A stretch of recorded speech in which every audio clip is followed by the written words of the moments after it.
Bonsoir à tous. À la une de ce journal, coup de théâtre sur la scène politique. Le professeur Maurice Kamto est-il devenu un ennemi d'État au Cameroun? Assigné à résidence en notification d'un acte légal et placé sous haute surveillance policière, il est accusé d'être à la tête d'un projet d'insurrection au Cameroun. C'est du moins ce que révèlent ses avocats après avoir échangé avec les responsables de la police et de la gendarmerie. Dans quel état d'esprit se trouve le président national du MRC? Que pense-t-il de ces accusations et des conditions d'incarcération de ses camarades politiques? Vous l'écouterez en exclusivité en ouverture de ce journal. Alors que le gouvernement est focalisé sur l'assignation à résidence d'un leader politique, 68 écoles primaires sont toujours fermées du fait de l'insécurité à l'extrême nord du Cameroun. Vous verrez comment, au cœur de ce journal, des milliers d'enfants victimes des affres du terrorisme sont inquiets et risquent de vivre une nouvelle année scolaire blanche au septentrion. Enquête à suivre au cœur de ce journal.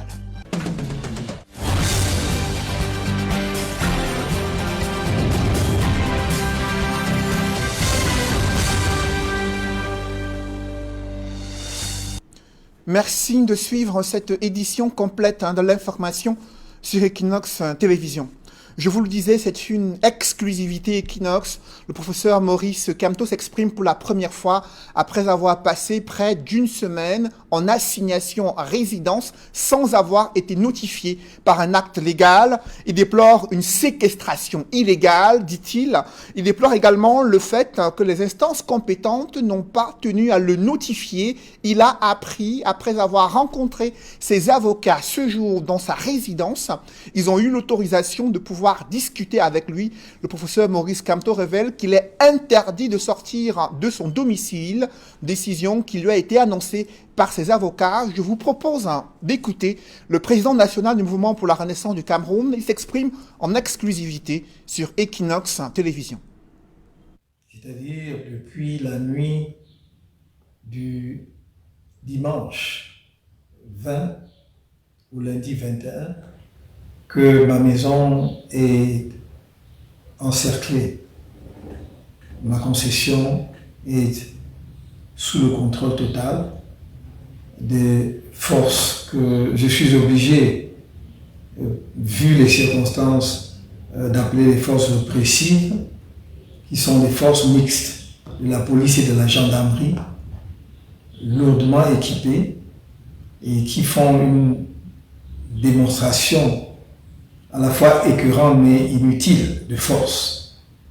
Parce qu'une telle démonstration est absurde puisqu'en face, il n'y a qu'une pauvre famille qui vit dans sa concession paisiblement et qui ne demande qu'à vivre en paix. Ce siège a fait l'objet de critiques, de dénonciations qui n'ont jamais été entendues puisque chacun se demande pourquoi. Et quel est mon statut aujourd'hui, le statut de ma famille? Depuis une semaine, personne n'entre, personne ne sort de chez moi. Un des gardiens qui était en service chez moi, qui est sorti hier, a été aussitôt arrêté et embarqué, alors même que son chef, qui était venu pour assurer qu'il puisse prendre sa relève, avait eu un long pourparler avec les autorités de police et de gendarmerie qui contrôlent la situation. C'est dire que dans ces conditions, personne de chez moi ne peut se hasarder dehors, d'autant plus que ceux qui font le siège le disent à haute et intelligible voix. Tous ceux qui mettent le pied dehors seront arrêtés. Ce sont des conditions inhumaines parce que imaginez que pendant cette semaine, un membre de ma famille, de ma maisonnée, ait eu une maladie sévère. Ou bien sûr, pendant cette période, il y a eu les bobos que nous avons pu soigner avec la pharmacie familiale. Mais s'il y avait eu un cas grave, on aurait pu, à l'heure où nous parlons, avoir déjà un décès ou plus d'un décès. Imaginez que pendant cette période, il y ait une situation d'urgence de quelque nature que ce soit, nous aurions été incapables justement d'être protégés. C'est dire que notre situation est une situation incompréhensible, d'autant plus qu'aucun acte d'aucune sorte ne nous a été signifié. Nous ne savons pas qu'est-ce que l'on nous reproche, pourquoi nous sommes ainsi séquestrés, car je ne sais pas d'ailleurs quel est le terme exact à employer ici, si c'est une séquestration, un placement en résidence surveillée de fait, un blocus et que sais-je encore. Il me semble qu'il est temps que chacun puisse prendre ses responsabilités. Si je suis placé en résidence surveillée, un acte formel doit être pris. Aujourd'hui, j'ai reçu, avec, semble-t-il, la permission ou l'autorisation du délégué général à la Sûreté nationale, un certain nombre du collectif d'avocats sauf Sylvain qui assure l'assistance des personnes interpellées avant, pendant et après les marches du 22 septembre. Et ces avocats m'ont dit, enfin ceux qui ont été reçus par le délégué général à la Sûreté nationale en compagnie du secrétaire d'État à la gendarmerie, m'ont dit que le message qu'ils étaient implicitement chargés de me transmettre, c'était que je suis interdit de sortie, donc je ne peux pas sortir de chez moi. Donc c'est une décision prise par les autorités, mais qui n'a pas été mise par écrit. Je ne sais d'ailleurs pas pourquoi ils n'assument pas pleinement la responsabilité de leurs actes jusqu'au bout. On nous dit que ces avocats peuvent venir me rendre visite à condition de le signaler aux dites autorités. Mais tout ça, c'est verbal, c'est pas écrit, ce qui veut dire que ça dépendra du bon vouloir de ces autorités. On ne désigne d'ailleurs pas l'autorité qui sera leur interlocuteur dans cette affaire. Ce qui veut dire qu'une autorité peut être contactée, elle peut donner son accord et le lendemain, une autre refuse son accord. On dit qu'il serait possible désormais que peut-être quelqu'un puisse sortir de chez moi. Sauf moi, bien sûr. Dans mon cas, on a dit c'est exclu. Mais qu'est-ce qui garantit que la personne pourra sortir sans être arrêtée aussitôt, puisque l'agent de sécurité qui travaille chez moi est sorti hier et a été arrêté? Dans cette interview exclusive que le professeur Maurice Kamto accorde à Equinox Télévision, il s'insurge contre le fait qu'il soit un bouc émissaire politique au regard des conditions de mise en résidence surveillée. Malgré sa situation, le président national du MRC exprime toujours ses ambitions de diriger le Cameroun en misant sur une révision consensuelle du code électoral. Je vous propose à nouveau de l'écouter. Réaction exclusive sur Equinox Télévision. Que ce soit, que l'on donne à ceux qui peuvent sortir et entrer chez moi un sauf-conduit, un laissez-passer, quelque chose qu'ils pourront à tout moment pour présenter aux forces répressives qui entourent ma concession pour passer sans difficulté. On a rarement vu une telle démonstration de force, inutile, dis-je, parce qu'on a vu des engins qui ressemblaient à un tank, engin blindé avec un canon tourné et pointé vers ma concession. On a vu des voitures avec des gyrophares, des petites voitures de transport de troupes blindées, des pick-up de gendarmerie et de police, des limousines sans doute pour les autorités hiérarchiques de ces corps, notamment les commissaires et les officiers supérieurs de gendarmerie qui coordonnent ces opérations. Tout cela parce qu'on prétend que je suis porteur d'un projet d'insurrection pour renverser les institutions. Alors que chacun sait que je suis, parmi les dirigeants politiques de la scène camerounaise, celui qui a toujours proclamé son option permanente pour le changement dans la paix et par les urnes. Nous l'avons dit depuis 2012 et nous n'avons jamais changé de fusil d'épaule. Mais on préfère laisser ceux qui utilisent expressément le terme insurrection, qui se vantent de leurs hauts faits en termes de menaces, n'est-ce pas, d'atteinte aux biens publics ou aux édifices publics, ceux qui appellent les populations à descendre dans la rue pour poser des actes de violence, pour renverser les institutions de manière violente, c'est-à-dire par la force. On préfère regarder ailleurs et chercher un bouc émissaire. Je suis probablement le bouc émissaire le plus commode, le bouc émissaire politique le plus commode que le Cameroun ait trouvé au cours des 30 dernières années, pratiquement depuis les années 1990. Mais je crois qu'il est temps que chacun sache raison garder. Je suis un citoyen pétri de paix, qui aime son pays, qui l'a prouvé à diverses occasions. Et ceux qui, aujourd'hui, nos frères et sœurs qui disent diriger le pays pour notre compte, à nous tous le savent. Et donc, personne ne leur fera plaisir en renonçant à ses convictions. Nous avons des convictions, nous avons le droit d'ambitionner de diriger les affaires de notre pays. Les lois nationales et internationales le permettent, mais nous avons toujours dit, ce sont les Camerounais qui décideront. Et c'est pour cela que nous disons que l'on crée les conditions pour qu'il y ait une vraie compétition politique dans notre pays, et nous respecterons, j'en fais le serment et je l'ai toujours fait, nous respecterons le choix des Camerounais. Même s'ils veulent reconduire le président de fait actuel pour l'éternité, nous respecterons, parce que ce sera le choix des Camerounais, à condition que cela se fasse par un scrutin transparent, libre et respectant les normes de la démocratie.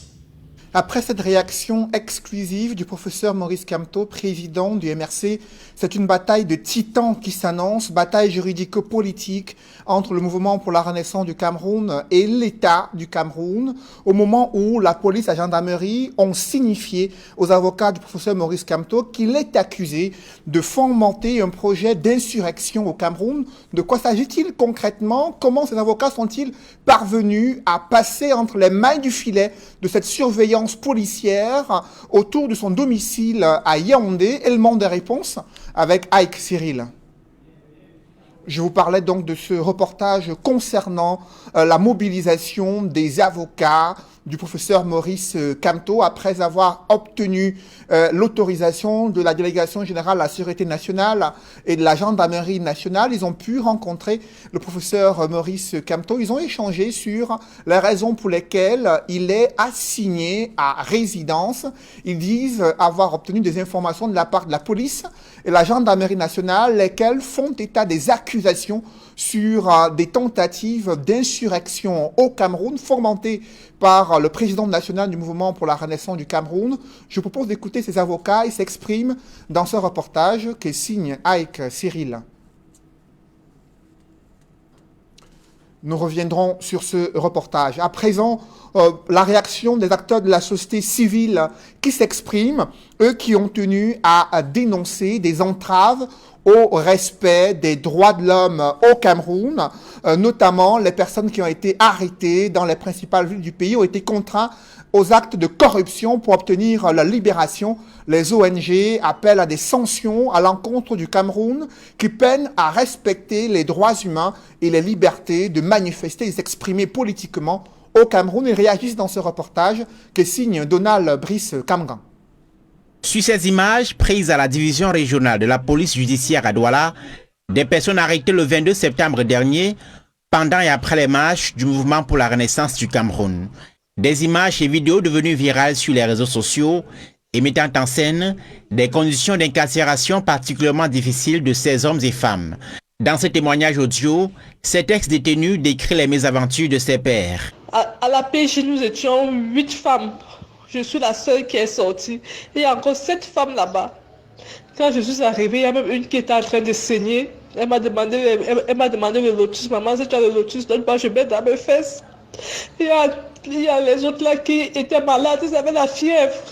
Même le policier qui était à côté m'a dit que si tu as l'argent, on va les acheter, les Ferragas.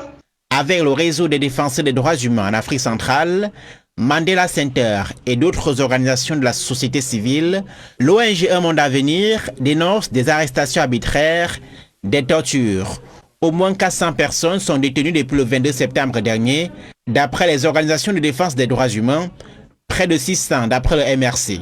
D'aucuns seraient libérés contre versement de sommes d'argent.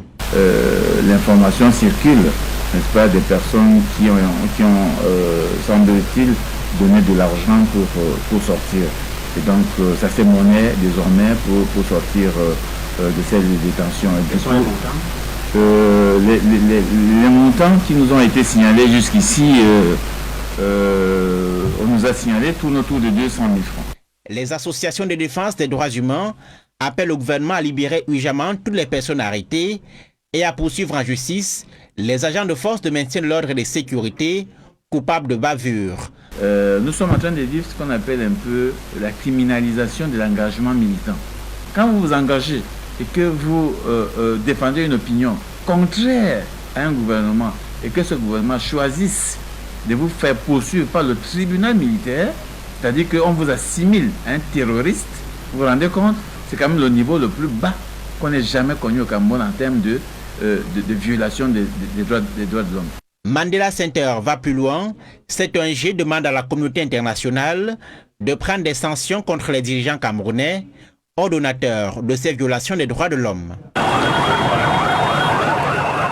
Depuis la veille des marches du 22 septembre dernier qu'il a convoqué, Maurice Kamto est placé sous haute surveillance.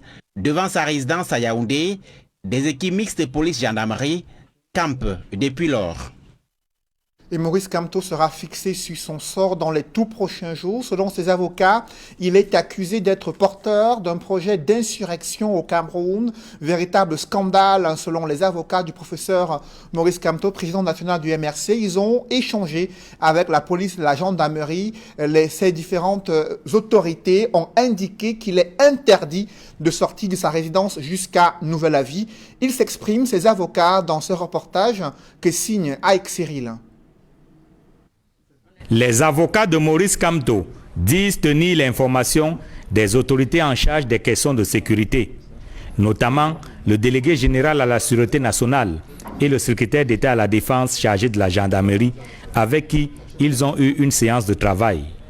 Accusé d'insurrection, Maurice Kamto est assigné à résidence. Le dispositif sécuritaire autour de son domicile vise à empêcher au leader du MRC de s'évader. Des échanges que nous avons eus avec le DGSN et le CET, les autorités nous ont raffermé qu'il était interdit de sortir de chez lui, c'est-à-dire qu'il n'était pas libre de ses mouvements, il ne pouvait pas sortir de chez lui et se évacuer à ses occupations comme tout citoyen de la République. Et que le motif de cette prise de décision gouvernementale était, selon eux, que le professeur Maurice Kamto est porteur d'un projet d'insurrection. Après la séance de travail avec le CED et le DGSN, le collectif d'avocats s'est ensuite rendu au domicile de Maurice Kamto. Là, ils ont trouvé leur client serein et déterminé à poursuivre son combat, même si du fait de l'état de siège à sa résidence, il lui est impossible de s'approvisionner en ressources alimentaires. Nous avons rencontré le professeur Kamto serein et déterminé à apporter sa contribution pour la construction de la paix dans notre pays. Depuis plus d'une semaine, il est encagé dans son domicile, je dis bien encagé. Il ne peut pas s'approvisionner en alimentation ni en soins médicaux. La situation des autres manifestants, interpellés et gardés à vue, est tout aussi préoccupante. Ils continuent d'être torturés dans certaines unités à travers le pays, à en croire le collectif d'avocats. Les situations les plus préoccupantes sont le camp de Mbopi, la DRPJ du littoral, la DRPJ du centre, le commissariat de Kondongo et le commissariat de Mokolo. Parce que ces personnes sont entassées dans un couloir. Femmes et hommes mélangés, dormant là-bas. Des femmes qui saignent et qui ne peuvent pas changer leur couche. Pour le collectif d'avocats qui s'inquiète et dénonce le traitement infligé à Maurice Kamto et aux manifestants du 22 septembre dernier, l'on s'achemine non plus vers une crise judiciaire, mais plutôt vers une crise humanitaire au Cameroun. Comment réagit la classe politique à la suite de ces arrestations et vagues de séquestration dans la perspective de ces bataille judiciaire, juridico-politique entre le MRC et le pouvoir en place.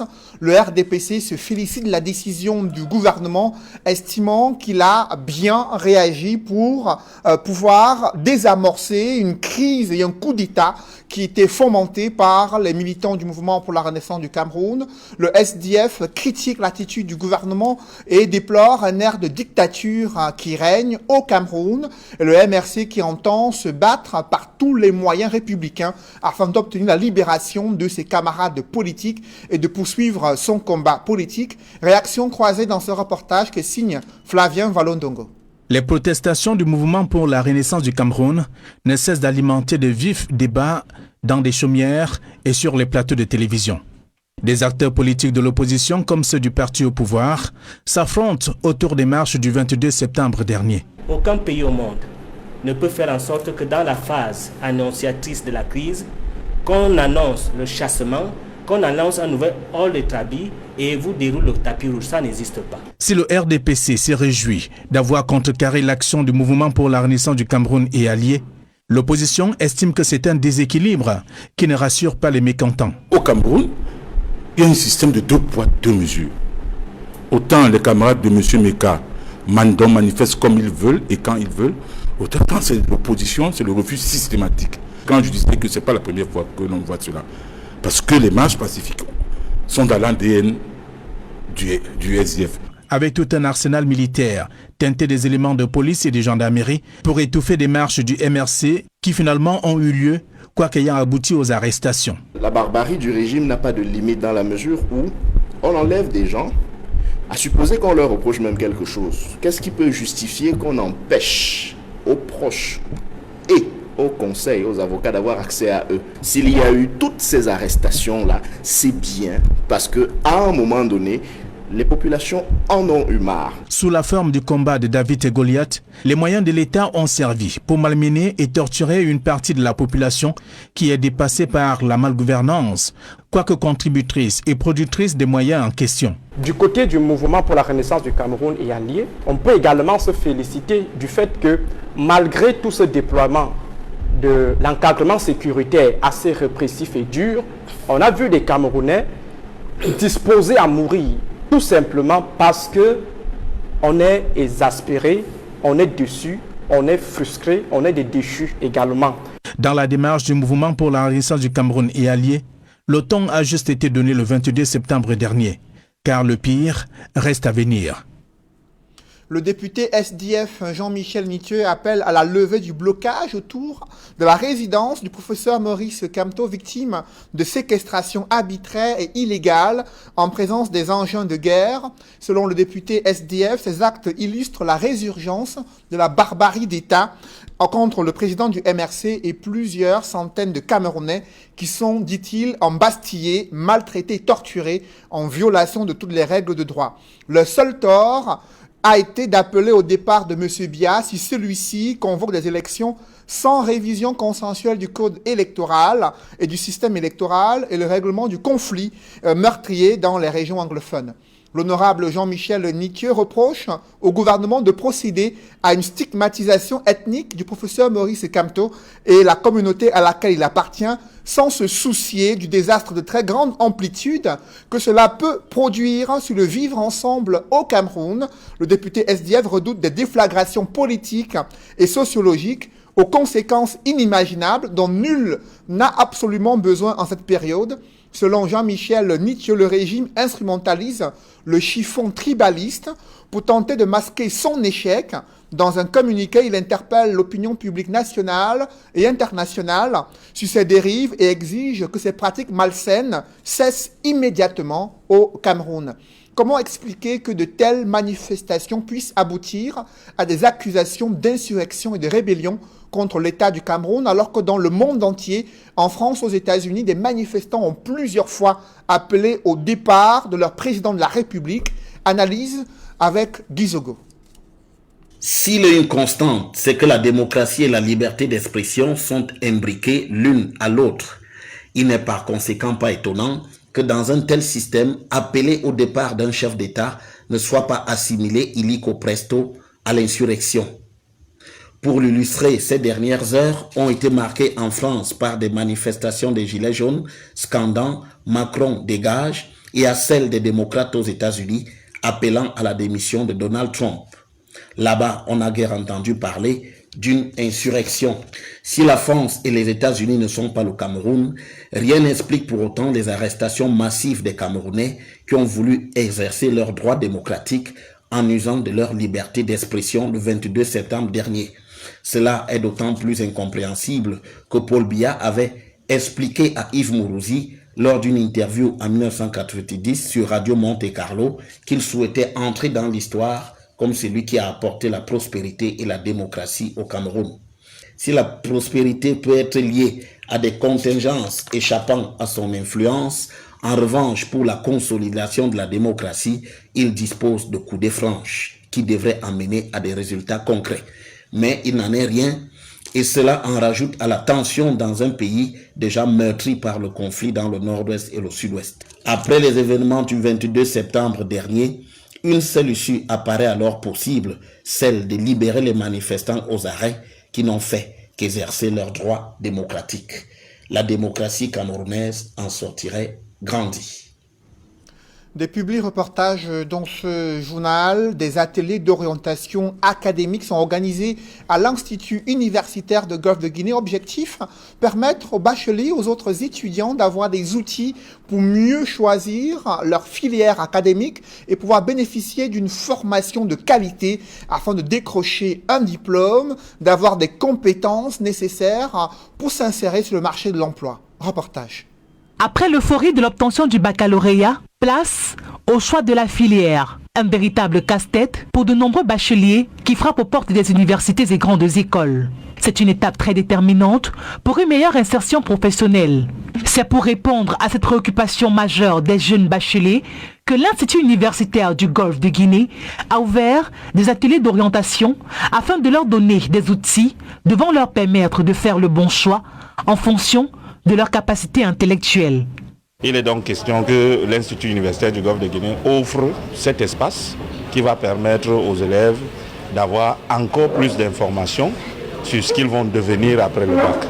C'est pour cela que le président de l'Institut universitaire du Golfe de Guinée, M. Louis-Marie Njambou, a créé avec ses équipes ce travail, cet espace pour que tous les élèves, tous les bacheliers et même les universitaires qui ont des problèmes d'orientation se dirigent vers ici jusqu'à la fin du mois d'octobre pour avoir des informations contre le Golfe de Guinée. Donc il n'est pas simplement question de parler de l'IUG, mais de l'ensemble de l'offre de formation qui est offerte au Cameroun, dans la sous-région et à l'étranger. Une initiative saluée par ces apprenants qui, en grand nombre au quotidien, viennent être édifiés sur la gamme de filières qu'offrent les écoles supérieures. Je sors du lycée technique de Nilon-Douala où j'ai eu mon baccalauréat en comptabilité et gestion. Je cherchais dans un établissement pour continuer les études, on m'a donc indiqué ici. Arrivé, l'accueil était très chaleureux, on m'a bien reçu, on a répondu à toutes mes questions et mes préoccupations. Je suis satisfait. Pour cette année académique 2020-2021, l'UG ira encore plus loin pour offrir le meilleur à ses apprenants. Pour le compte d'année académique qui démarre, l'IUG est en train d'arrimer ses offres de formation au nouveau programme de BTS HND qui ont été validés il y a de cela 2 ans. Et nous sommes en train de nous appesantir sur les nouveaux métiers comme la mécatronique, le management des sports, les assurances, qui sont des spécialités un peu innovantes ici chez nous. Fondé en 1993, l'Institut universitaire du Golfe de Guinée est un groupe de 3 établissements d'enseignement supérieur basés à Douala, spécialisés dans les domaines de commerce et de gestion, de communication et d'information, d'industrie et de nouvelles technologies et de formation paramédicale. Il est l'un des plus importants instituts privés d'enseignement supérieur au Cameroun.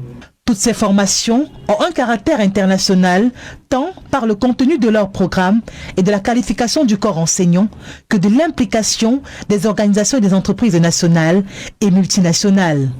Bien plus, l'Institut universitaire du Golfe de Guinée vient de se doter d'un campus numérique pour assurer les cours en ligne et faciliter le suivi et l'évolution de chaque apprenant. L'Institut universitaire de Golfe de Guinée. Formant des cadres compétents depuis 1993. Orange Cameroun récompense ses meilleurs abonnés, ceux qui ont remporté le jeu concours Megawin. Ils ont eu des chèques et des nombreux lots offerts par Orange Cameroun pour récompenser leur fidélité. Reportage.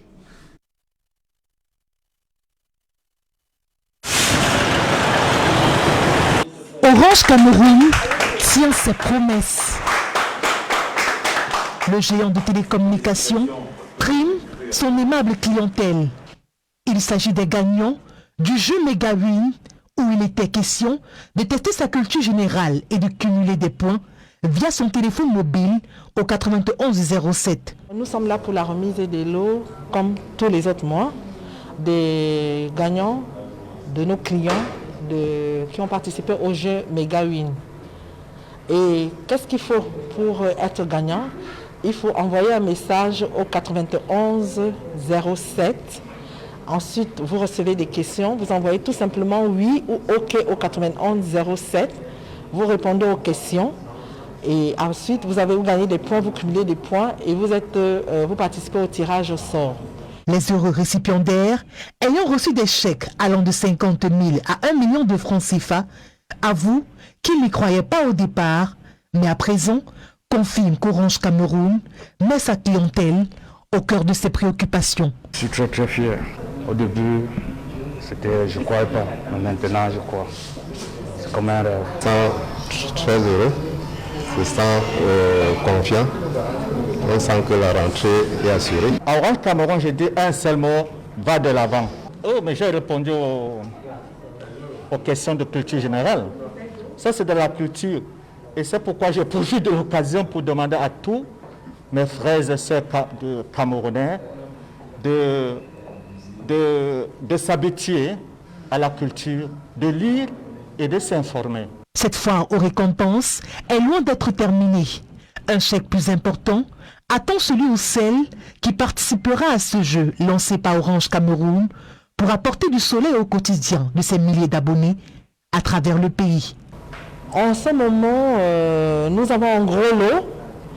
Ça, je le rappelle à tous nos clients et aux futurs clients de participer au jeu parce qu'on a un gros lot de 3 millions à la fin du mois de septembre. Et vous-même, nous tous, nous savons que ce sera très important avec la rentrée scolaire. À travers ce concept Megawin, Orange Cameroun récompense ainsi la fidélité de sa clientèle en célébrant la proximité et le partage, cher à la marque. Mesdames, Messieurs, c'est la fin de ce journal. Merci de l'avoir suivi. Juste après cette édition de 20h, retrouvez Serge Alain Autou et ses invités pour le débrief du journal sur le plateau d'Equinox Soir. Serge Alain. Séquestration ou assignation à résidence, le professeur Maurice Kamto ne comprend pas ce qui lui arrive. Dans une exclusivité accordée à Equinox Télévision, il dénonce le fait d'être un bouc émissaire politique. Il déplore le fait qu'il n'a été notifié d'aucune mise en résidence surveillée ou encore assignation à résidence. Ce sont ses avocats qui lui ont fait savoir à travers des échanges qu'ils ont eus avec les responsables de la police et la gendarmerie. Malgré cette situation, il dit être déterminé à porter ses revendications politiques pour la révision consensuelle du système électoral et continue d'afficher son ambition de diriger le Cameroun, l'a-t-il martelé en précisant qu'il est un homme épris de paix et qui ne saurait être engagé dans un projet d'insurrection au Cameroun. Voilà, madame, monsieur, c'est dans l'essentiel d'Equinox Soir. Deuxième partie. Bonne soirée à vous, Cédric. Bonne soirée à vous, Serge Alain. Rendez-vous demain. 20h. Dans un instant, la suite. Equinox Soir.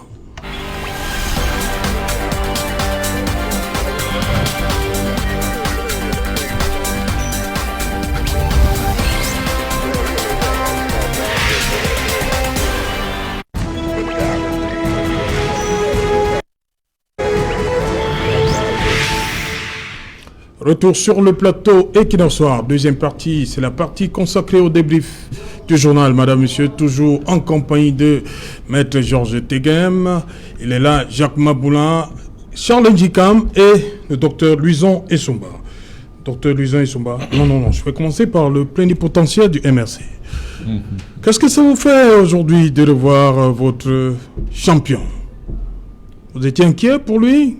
Non, pas vraiment, parce que je sais quelle détermination qui est la sienne. Je sais qu'il sait lui aussi, et il nous le dit souvent, que ce sera un combat de longue haleine et qu'il faut être prêt à tout. Et nous savons qui nous avons en face de nous. Nous savons jusqu'où ils peuvent aller loin. Voilà, donc non, ça me fait plaisir de le voir physiquement, mais pour autant, je connaissais déjà l'état de son moral, qui est le même que celui de ses militants, déterminés, engagés, et nous ferons face, tout simplement.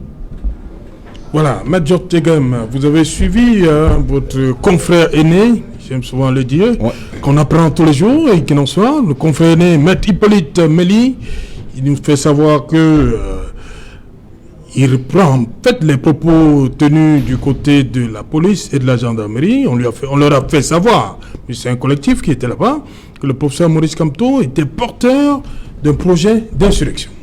Je dois d'abord, Serge Alain, ici manifester toute ma joie, parce qu'il faut dire qu'on a là une manifestation de la République exemplaire. Ça, c'est la République exemplaire. En construction. L'avocat.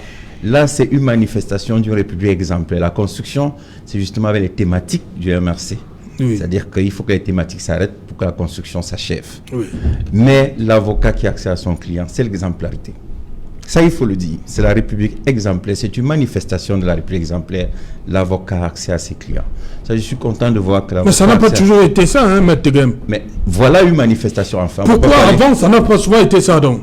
Je ne sais pas l'exemple. De quoi je vais parler? Ah bon? Peut-être vous en connaissez.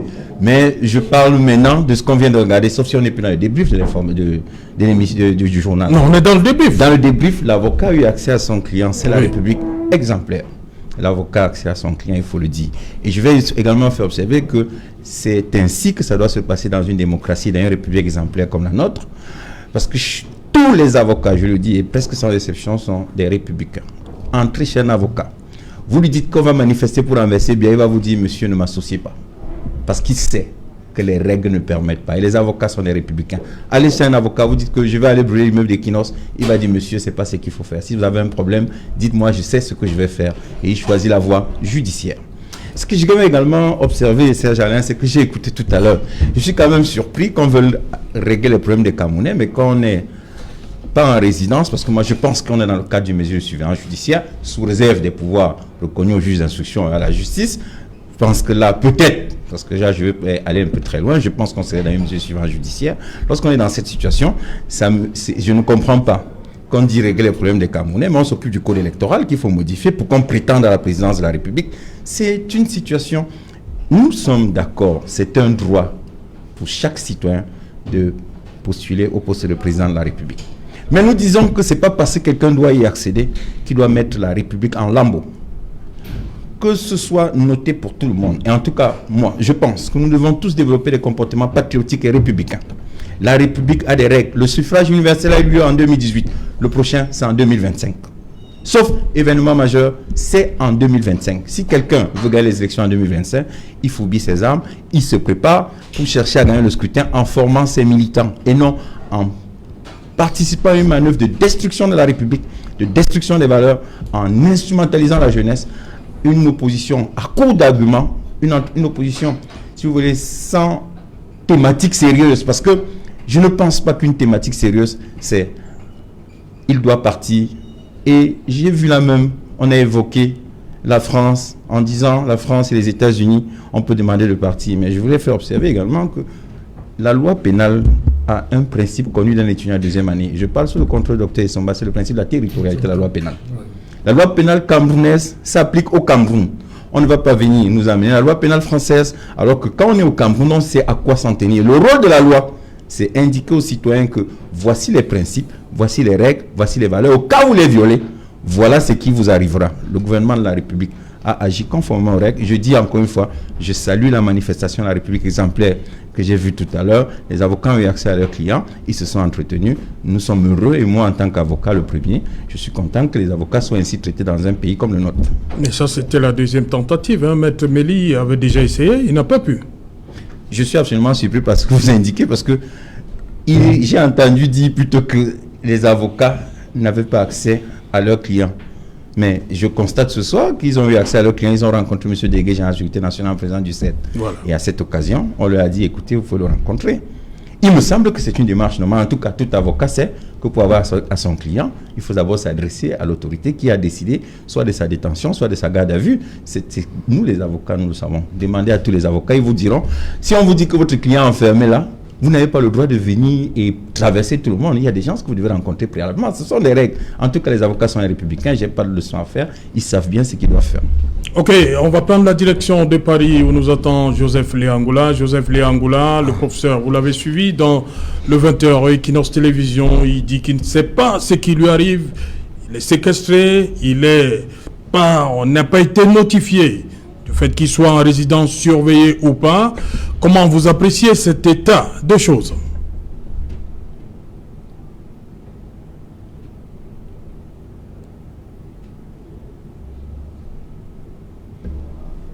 Voilà, on va reprendre. Oui, déjà le professeur Dr Luisan Issomba sur cette situation.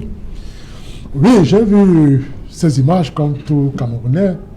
Je dois vous avouer que, à regarder le professeur Maurice Kamto, on a l'impression que rien ne se passe. C'est-à-dire, il est zen, il a un regard qui témoigne de ce qu'il a foi en son combat. Et ça me permet de dire que, de rentrer encore dans les tests pour dire que, quand je revois la loi de 90-055 du 19 décembre 1990, qui, en ses articles 6 et 7, précise justement que nous sommes dans un système de déclaration, n'est-ce pas, pour les manifestations publiques et réunions publiques. Et en réalité, la loi de 90 ne précise pas les objets qui peuvent faire qui peuvent amener à l'interdiction. C'est la raison pour laquelle l'article 8 donne donc compétence au sous-préfet de pouvoir régulièrement apprécier la nature de la demande qui en est faite. C'est la raison pour laquelle, vous avez vu, les sous-préfets, justement, qui ont compétence exclusive en matière, justement, d'encadrement des manifestations et réunions publiques, ont donc ce pouvoir d'appréciation. Cela veut donc dire que, dans le cas de l'espèce, on se rend bien évidemment compte que, en demandant, en organisant une marche pacifique, et en demandant justement le départ du président de la République, le sous-préfet ne peut jamais cautionner, valider, autoriser une telle démarche parce qu'en son sens, à son niveau, il s'agit là d'une manifestation qui va viser à déstabiliser une institution de l'État.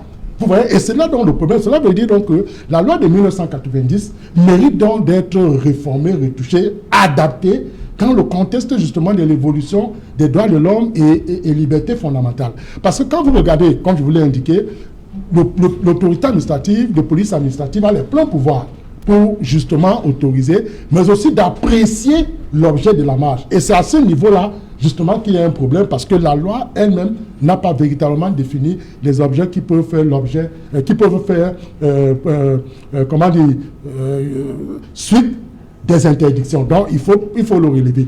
Disons également que Maître Teguin m'a évoqué justement la République exemplaire. J'aime bien cette expression. Je voudrais lui dire quand même que j'aime plutôt quand tu dis une République en construction, parce qu'aucune République n'est exemplaire. Ça, il faut le souligner.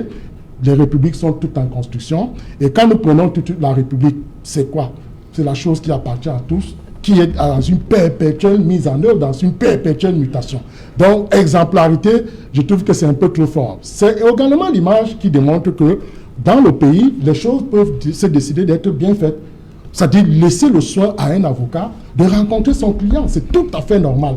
Et dans le cas de l'espèce, on pourrait faire, bon, il n'a pas voulu, il a fait des appréciations dans le sens du droit privé, mais on pouvait aussi rentrer dans le droit public, c'est-à-dire que pour indiquer qu'on peut y voir une manifestation d'une voie de fait administrative.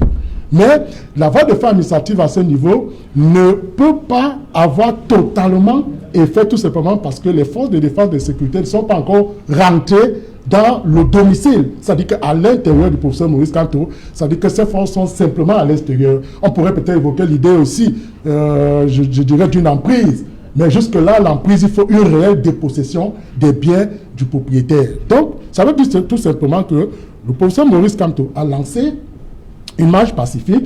Les autorités administratives, de police administrative ont estimé que le seul fait pour ces marches, quoique pacifiques, mais n'ayant pas fait l'objet d'une déclaration préalable, de rentrer dans ce qu'on appelle des marches qui piétinent l'ordre public, qui piétinent l'ordre républicain. Voilà, on va repartir du côté de Paris où nous attend Joseph Léangoula. Bonsoir Joseph, une fois de plus. Cette situation, on aimerait avoir votre sentiment là-dessus. Séquestration n'a pas été notifiée, assignation à résidence. Comment vous appréciez cette situation? Ce que vit actuellement le professeur Maurice Kamto?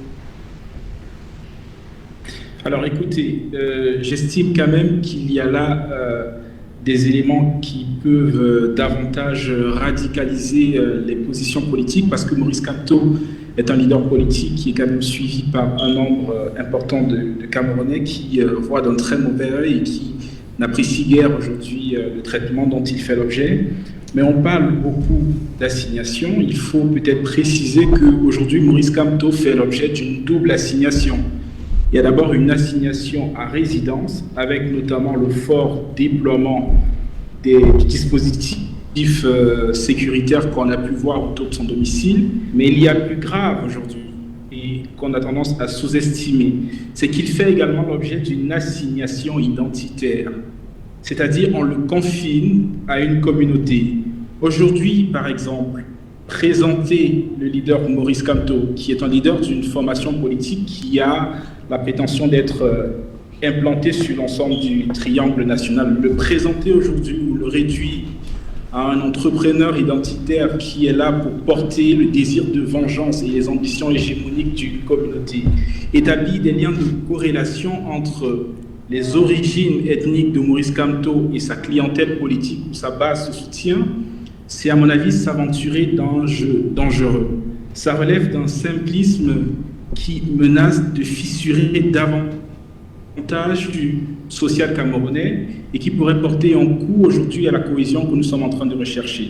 Donc il y a derrière cette bataille politique entre le MRC et le RDPC l'avenir du Cameroun, l'avenir de la cohésion entre les Camerounais, au-delà de la question des droits de l'homme qui est elle aussi préoccupante.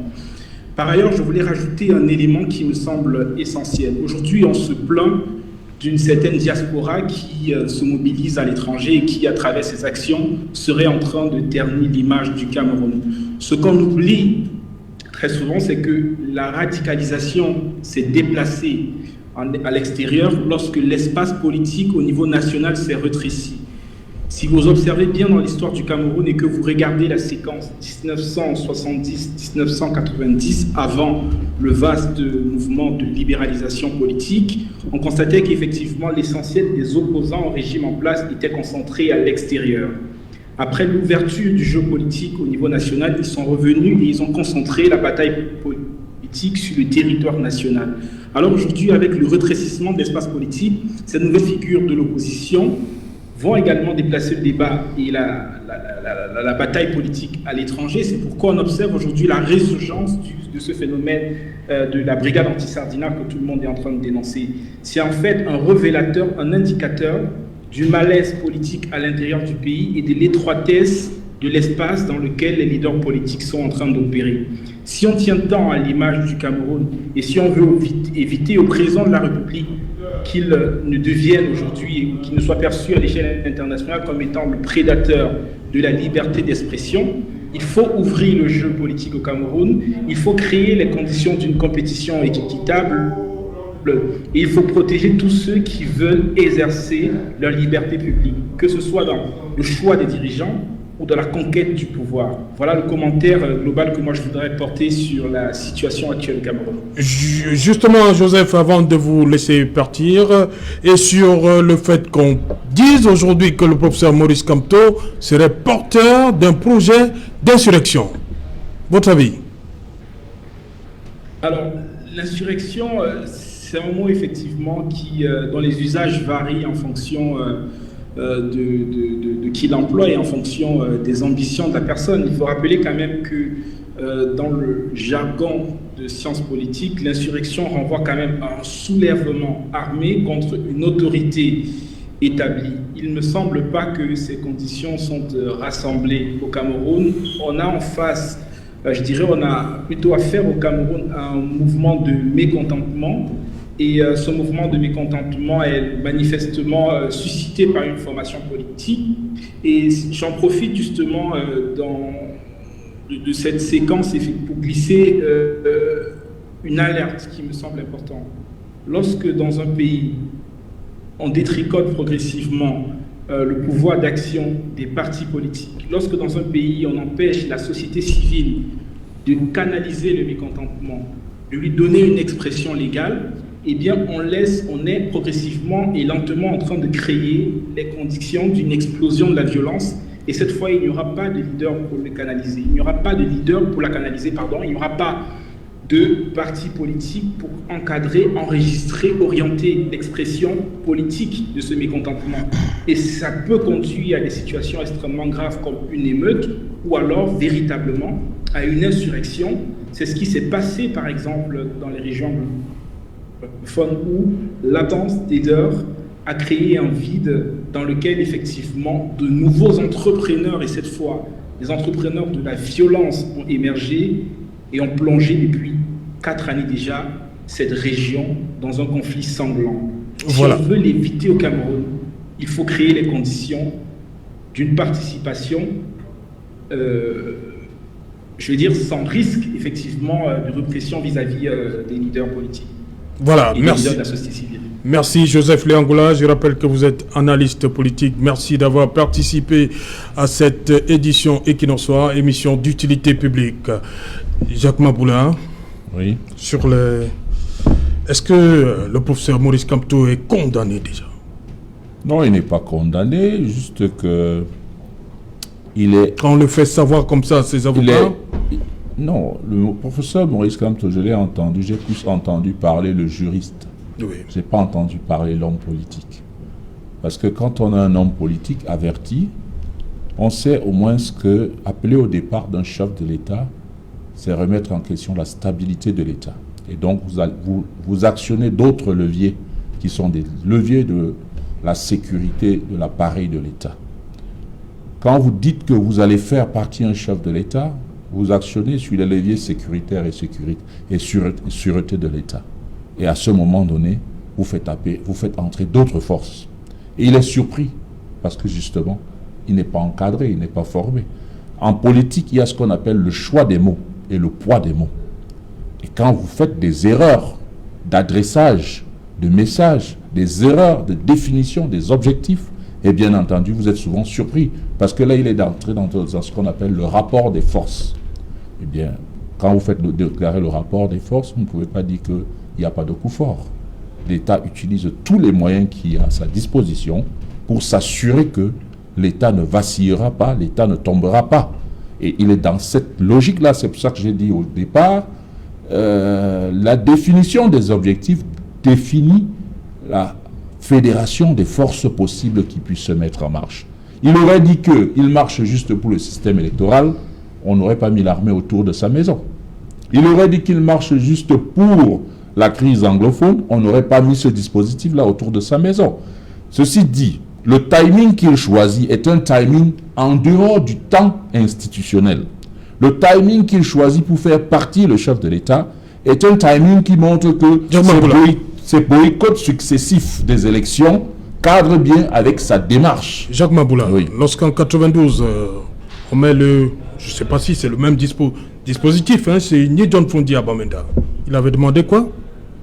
Écoutez, à l'époque, John Fundi revendiquait une élection gagnée. 92, monsieur Maboula. C'était un rapport de force également. Oui. On est justement dans ce qu'on appelle la conquête du pouvoir. Oui. Donc, à l'époque, c'est Paul Biya qui est président de la République. Il a tous les pouvoirs, il a mis ce dispositif, ce qui n'est pas le cas de Maurice Kamto aujourd'hui, qui n'est pas président de la République, qui est en dehors du temps démocratique imparti par notre Constitution, et qui dit que dans le temps qui m'est fixé, je vais lancer un nombre d'opérations de marche visant à faire partie le chef de l'État. Et à ce moment donné, chacun est interpellé en tant que politique. Est-ce qu'on y va? Est-ce qu'on n'y va pas? Faire partie un chef de l'État, c'est un projet structuré. Ne dites pas que vous accompagnez un homme à faire partie du chef de l'État, ne connaissant ni les tenants ni les aboutissants. Parce que vous voyez qu'au fur et à mesure on s'est approché de la date, on a vu des avocats internationaux apparaître. Peut-être on serait arrivé au pont de Dibamba, vers Yaoundé, on aurait vu d'autres forces entrer en considération. Donc je dis, l'État est dans ce qu'on appelle la prévention, dans la protection préventive des institutions. On ne sait pas jusqu'où. Bon, là, je mets ça sous la réserve des renseignements généraux qui peuvent disposer de certaines informations qui échappent aux citoyens que je suis. Et c'est pour ça que je dis, nous les politiques, nous avons la responsabilité de former les citoyens, de les éduquer au changement, parce que le changement qui n'est pas dans le timing institutionnel est un changement dit anormal, et vous pouvez facilement vous retrouver dans un glissement qui vous compromet la liberté durablement. Je dis, on n'a que 4 ou 5 années qui nous restent. Il est préférable de faire le changement tous ensemble en 2025, ou un peu avant si un événement majeur venait à survenir, plutôt que de créer une implosion sur notre pays qui nous amène vers des privations de liberté, vers des suppressions de vie, vers la remise en question des activités des citoyens, ces jeunes femmes qui gagnent leur vie au quotidien. Et je dis, en mon sens, il faut faire attention. Avant de coller, il faut s'assurer d'avoir copié. Je vois des gens partir, prendre les exemples de la France, des États-Unis, où on a dit que les gens appelaient au départ de Trump, de Macron. On n'a pas le même code pénal. On n'a pas du tout le même code pénal. Et c'est des gens qui ont conçu ce code pénal qui vont aujourd'hui nous dire qu'on a des leçons à prendre ailleurs. Je dis non. Dans notre code pénal, cette histoire est fortement réprimée. Et je crois que Maître Tegem qui est ici pourra très bien nous dire pourquoi c'est dangereux de s'aventurer dans cette démarche qui est qualifiée aujourd'hui d'insurrectionnelle, parce que vous défiez l'autorité de l'État, et l'autorité de l'État, quand vous défiez, vous devez vous attendre aux représailles. Permettez, Charles Dicam, qu'on termine de ce côté. Permettez qu'on termine rapidement, Maître Tegem. Vous voulez ajouter? Non, je voudrais juste faire observer chez ces gens-là qu'il faut qu'on commence à être sérieux, que l'opposition soit responsable. Un monsieur, fut-il professeur agrégé, n'a le mandat de personne pour dire qu'il agit au nom du peuple. C'est un individu qui s'autoproclame souverain, à la place d'un peuple déjà souverain, et revendique les modifications du code électoral, et revendique la résolution de la crise. Il s'autoproclame souverain, à la place du peuple souverain, parce qu'aujourd'hui, il n'a aucun mandat de ce peuple. Le mandat s'obtient au bout d'un processus électoral. On est au bout du processus électoral et on est parti aux élections le 9 février. Il n'a été élu nulle part. Il ne représente aucun peuple camerounais pour se substituer à lui. Le peuple camerounais est souverain. Et si quelqu'un veut obtenir le suffrage des Camerounais, il fait campagne et les Camerounais l'élisent. À ce moment, il parle au nom du peuple. Donc, la qualité de professeur, nous respectons, parce que j'ai toujours dit, nous respectons les valeurs. Maintenant, sur l'exemplarité, je voudrais faire observer au professeur ou au docteur Essomba que oui, vous avez tout à fait raison, l'exemplarité c'est difficile, mais il y a des comportements qui peuvent être exemplaires. On peut apprécier au cas par cas. Là, c'en est un. Permettre aux avocats de rencontrer leurs clients, c'est un comportement exemplaire et il faut saluer cette attitude de coopération du gouvernement de la République. Et il faut encore saluer cette volonté de M. le délégué général Lucet de dialoguer pour une sortie heureuse de cet événement créé par un monsieur qui s'autoproclame souverain à la place d'un peuple déjà souverain. Ok, merci. Charles Dicam. Oui, j'ai souffert d'écouter mes deux contradicteurs et jeunes frères. J'ose espérer, et ce soir plus que les autres jours, je vais continuer de prier pour que nous nous retrouvions dans les années qui viennent ensemble et reparler des mêmes sujets et voir si vos convictions auront toujours été les mêmes. Je reviendrai sur les propos de M. Baboula. Je ne sais pas s'il est professeur en sciences politiques, mais s'il l'était, ce sera très dangereux pour ses étudiants. J'ai vu dans votre développement, mais alors une alchimie d'idées qui... Je ne sais pas, je ne sais vraiment pas comment vous arrivez à mettre tout ça ensemble et que ça produise un effet. Je voudrais répéter ici que la marche est un droit. La marche est un droit. Si vous ne l'entendez pas comme ça, alors il y a un gros problème.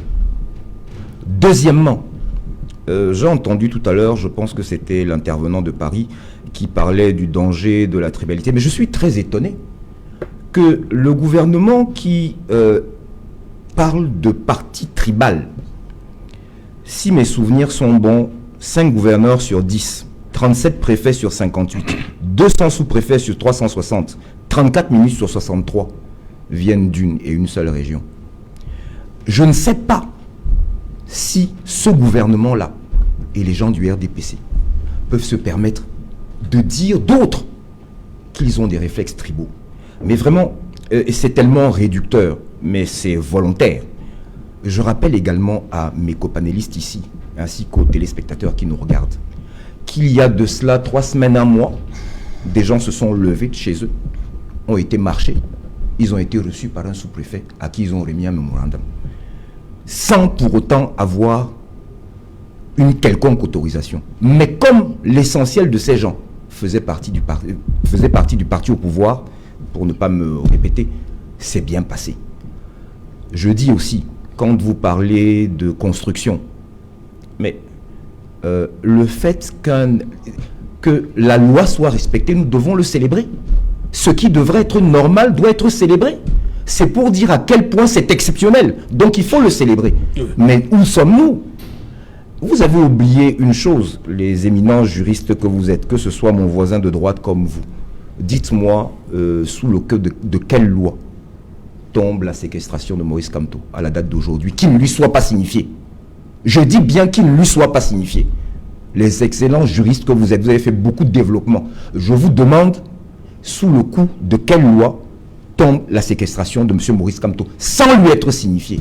Je peux vous répondre en un mot? Je vous en prie, vous m'édifierez. C'est une mesure qui est prévue par le Code de procédure pénale. Oui, la surveillance judiciaire. La surveillance judiciaire. Sans pour autant que celui qui est surveillé en soit... Il peut substituer à la détention la surveillance judiciaire. Okay. Comment? Le Code de procédure pénale. Comment? L'autorité qui décide de la mesure.